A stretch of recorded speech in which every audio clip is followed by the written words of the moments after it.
Hello dear students, welcome to online classes. In the last part of our analysis of the chapter, the last lesson, we shall be discussing some important points. We can say the value points that we learnt and that we need to follow as a learning outcome of the chapter. The first thing that we find quite interesting in the story is that the story is narrated from the point of view of a little boy instead of an adult or a grown up. And it is due to this that the story becomes really powerful. As the story is narrated from the point of view of a small child, his thought and his imagination holds the heart and thought of the readers really strongly.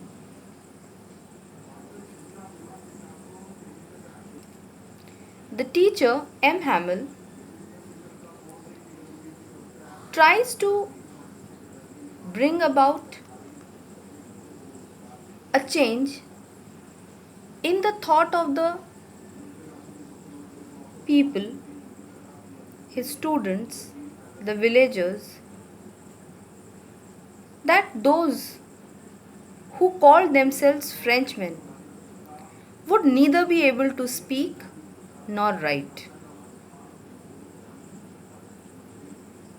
And he tried to make the people realize how precious their language was to them. People's love for their own culture, traditions, and country is an important part of one's life. This story brings out another grave aspect, the linguistic chauvinism. Now let's understand, what do we understand by linguistic chauvinism? The belief that the language one speaks is superior in all terms to all other languages is called linguistic chauvinism. Linguistic chauvinism can also be called an inordinate love for one's own language. And this love is so much that one considers his or her own language to be superior to all the other languages of the world. And the greatest example that we can find is the order from Berlin that imposes German language on the people of Alsace and Lorraine.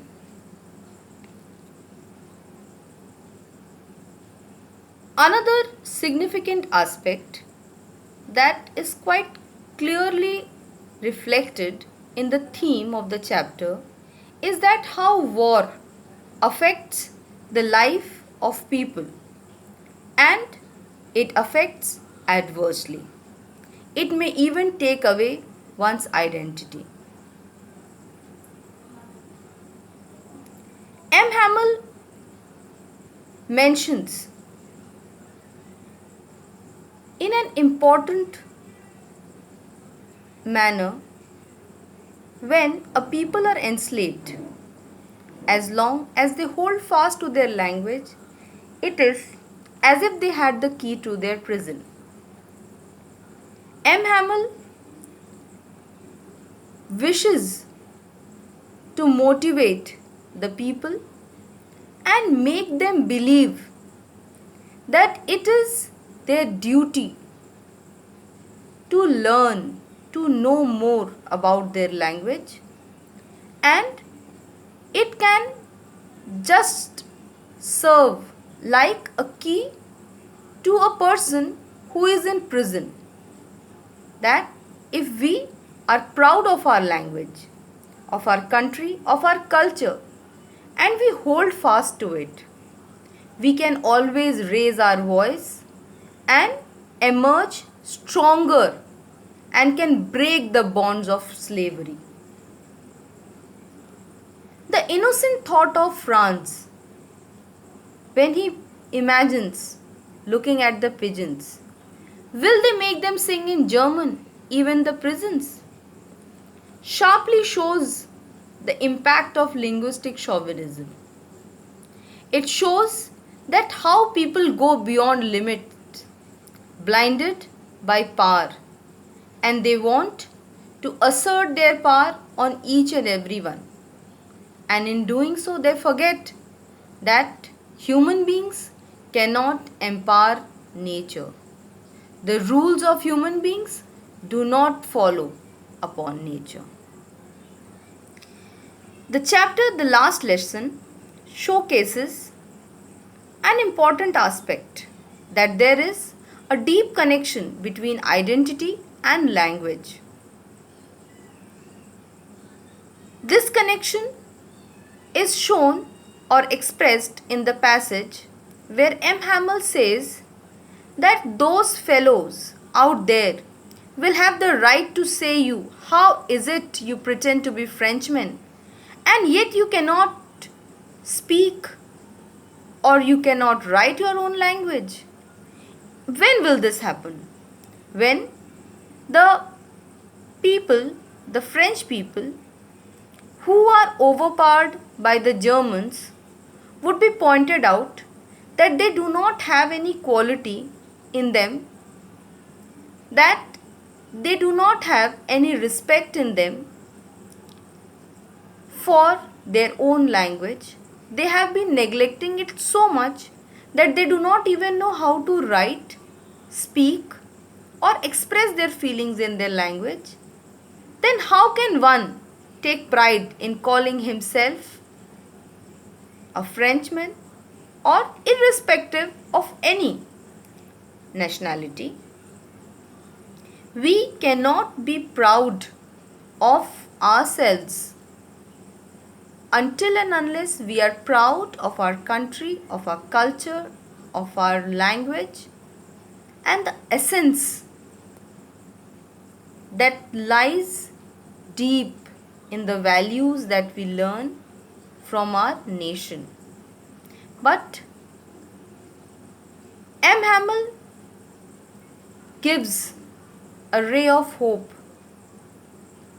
and tells France that the longer he would learn or remember the last lesson, Vive le France, that is, long live France, and he would have that strength to hold fast to his language. He who is the future can always bring about a better and a brighter future.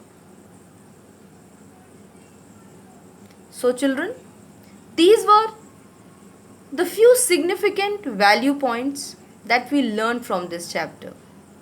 These are actually points to ponder upon.